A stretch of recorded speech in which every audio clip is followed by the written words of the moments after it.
তীব্র তাপপ্রবাহের কারণে কয়েক দফা ছুটি ঘোষণার পর আজ রোববার থেকে দেশের সব শিক্ষা প্রতিষ্ঠানে পুরোদমে ক্লাস চলবে বলে জানিয়েছে শিক্ষা মন্ত্রণালয়। গতকাল শনিবার শিক্ষা মন্ত্রণালয়ের জনসংযোগ কর্মকর্তা এম.এ. খায়েরের পাঠানো বিজ্ঞপ্তিতে এই তথ্য জানানো হয়েছে। তবে শিক্ষা প্রতিষ্ঠান পাঠদানে বেশ কিছু শর্ত মানতে হবে বলেও বিজ্ঞপ্তিতে জানানো হয়।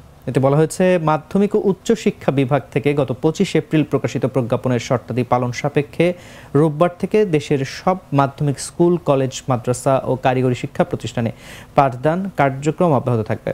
আজ রোববার থেকে দেশের সব প্রাথমিক বিদ্যালয়েও যথারীতি ক্লাস চলবে। প্রাথমিক শিক্ষা অধিদপ্তরের দেওয়া শর্তগুলো মেনে প্রাথমিক বিদ্যালয় পরিচালনা করতে হবে।